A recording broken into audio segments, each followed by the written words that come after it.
Welcome to class one of how to lead change. What we're going to cover in this first class is a little bit around learning, how to learn, and why that's important, and covering positivity in business. Because the model that I'm going to show you, it's a combination of a couple different things, but it's really based in positive psychology and strengths based. So let's get started. So we're going to use a learning model from David A. Kolb. This is similar to what they use in Montessori schools. Um, it's experiential learning, and the idea is you learn based off of experiences.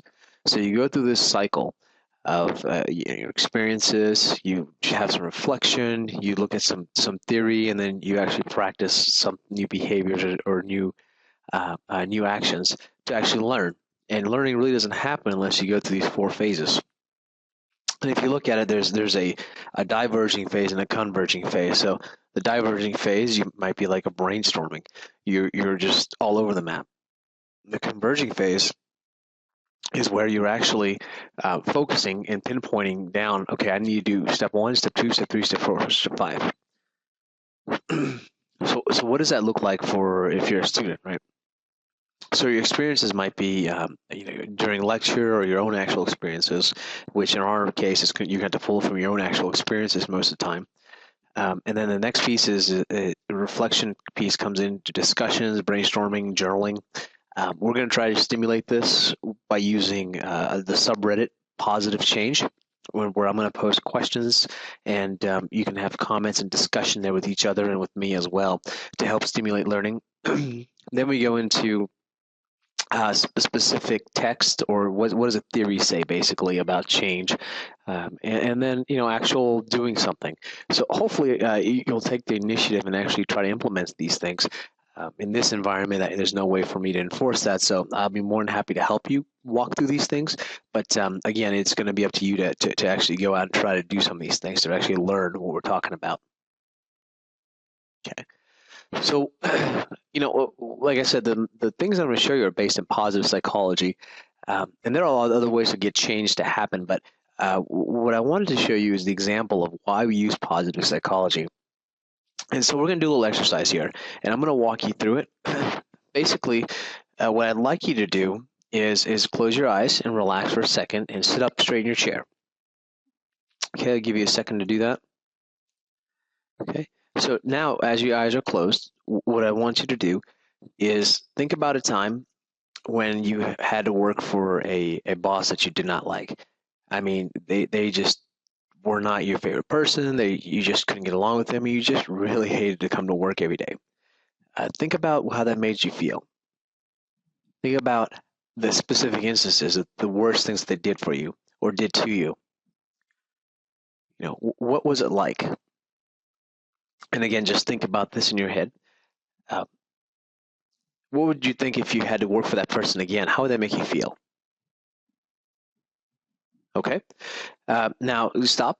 What I want you to do now is let's take a second, shake it off, and close your eyes again. And this time, what I want you to do is I want you to think about, close your eyes and think about either a niece, a nephew, or a child of your own that might be around 2 to 3 years old. Think about how it is when you play with them, when they smile at you, when they're just hanging around with you. What are all the exciting memories that you have with them?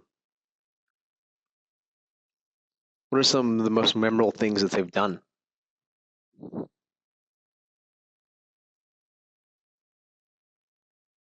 Okay, go ahead and stop. And if you notice, we did it about the same amount of time for each exercise. One was basically putting you in a stress response, and the other one was putting you in what I call the thrive response. So whenever we're under stress, our body tends to start shutting down and going into fight or flight. And what you experience with something, with stress, like we just made you relive, your body starts to get that crunch, that pucker factor. And I bring this up to show the difference between that response is a lot of times what we try to do when we actually implement a change effort. We go in and say, you got to get this done. You got to get this done. We hammer on that stress response, and people tend to pucker up. Whether it's as severe as you may have felt it, or maybe you didn't feel very severe, you felt it very lightly, but there is some sort of factor of shutting down. Now, the other exercise that we did really appealed to your other side, your thrive mechanism, your uh, uh, parasympathetic nervous system. And so what happened there is that you're basically in the thrive mode. You're open, you're receptive, you're more creative. A lot of good things happen when you're in that stage.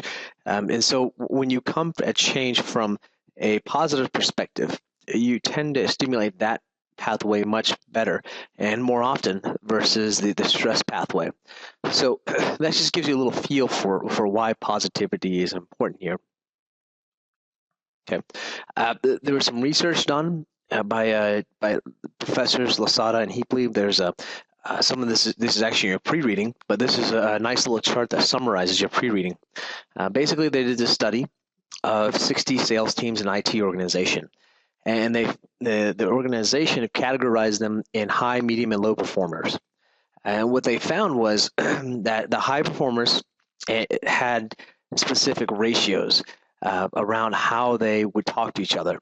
So for 6 months, they basically sat and recorded all their meetings as a group with each team, and they would encode each word and each sentence. They would encode it as advocacy versus inquiry. Inquiry meaning asking a question versus advocating a position. Like, what do you think about the 2013 forecast versus that's not going to work because 2013 forecast says it's not going to happen. Positive or negative comment, again, using the past, a similar example, positive comment might be, hey, that's a great job that you did on that presentation. I really liked how you came across to the executive. Versus a negative comment saying, that was a nice comment, but I just don't feel like the executive got your message, and I don't think you really did a good job of communicating it. And then the other versus self, and this is basically saying, are we talking about people outside the group, or are we talking about ourself? Now, from the research, which we'll read in the pre-reading, is that what they found was the thing that mattered most in all these ratios was a positive and negative ratio. So the number of positive comments to negative comments. With your high-performing teams, they typically saw an average of close to 6-1. So for every 6 positive comments, there would be a negative comment. And a medium performing team, you had about a 2-to-1 ratio. And low performing teams was the opposite. It was 1 positive comment to every 3 negative comments.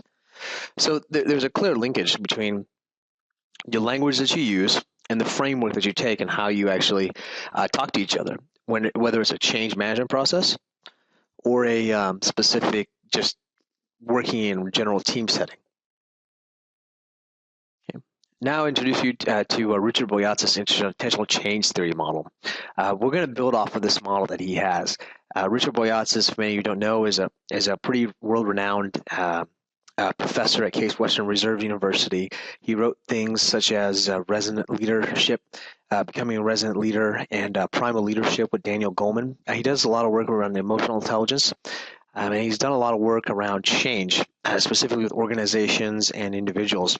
And he has a lot of great resources. And I put at the bottom here with one of his websites. It's at the eiconsortium.org/members/boyatzis.htm. Gives you a little information about him. Richard Boyatzis is his name. And then again, you can find him doing a Google search or on the Case Western website. But just a quick introduction to the model. This is a model that's primarily used for individuals, and in the next class we'll go into the group model a little bit more. But the individual, basically it's a 5-step process. The first step is the vision. What do you want to be? What's the ideal vision? Basically projecting yourself in the future, saying, what are your aspirations? The second step has 2 parts. The first part is, what are your strengths? And then the second part is, what are your weaknesses? This is what's called the real self. Where are you at? Kind of a gap analysis, but you're framing it a little differently. And the third step is what's your learning agenda? Okay, let's say you want to lose weight, but you're 300 pounds and you've never worked out a day in your life, and you never really learned about nutrition. So you're going to it's going to be very difficult for you to do a performance goal here. To say that I'm going to lose 20 pounds in 20 days, right? You can make up a performance goal, but realistically, that probably won't work. But you don't know that. So when you're in a situation where you have something complex to learn, you want to set up a learning goal. So a learning goal in this case would be, I want to learn how to eat properly and proper nutrition so I can lose 20 pounds. I also want to learn how to exercise properly to maximize my fat loss. Those are examples of learning goals. You have learn X to do Y. And the next step is obviously just experiment. When you have, there's lots of literature on nutrition, low carb, high carb, vegetarian, carnivorous, paleo, veganism, all these different diets. And you really got to find out, well, okay, what works well for me and my lifestyle. So this is where you do the experimenting.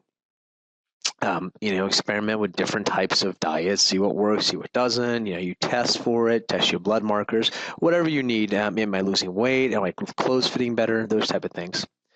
And then you just practice, practice, practice. And the fifth part of this is the one of the most important elements, in my opinion, is the network that you surround yourself with. So what is it, or who are you surrounding yourself with? Are you surrounding yourself with people who know what they're doing, coaches that know what they're doing, people who will motivate you, even friends? Are you surrounding yourself and spending a lot of time with friends that are negative? Or are you spending time with friends that are really supportive of your change? These are all important things. And in this next module, we're going to talk about vision and specifically how it applies to change in an organization. I invite you to go to the subreddit Positive Change. And again, to have some discussions on these topics. If you have any questions or comments, love to talk. Okay. Again, the only assignment you have is to check out Positive Change for questions and conversations, and watch the next video number 2.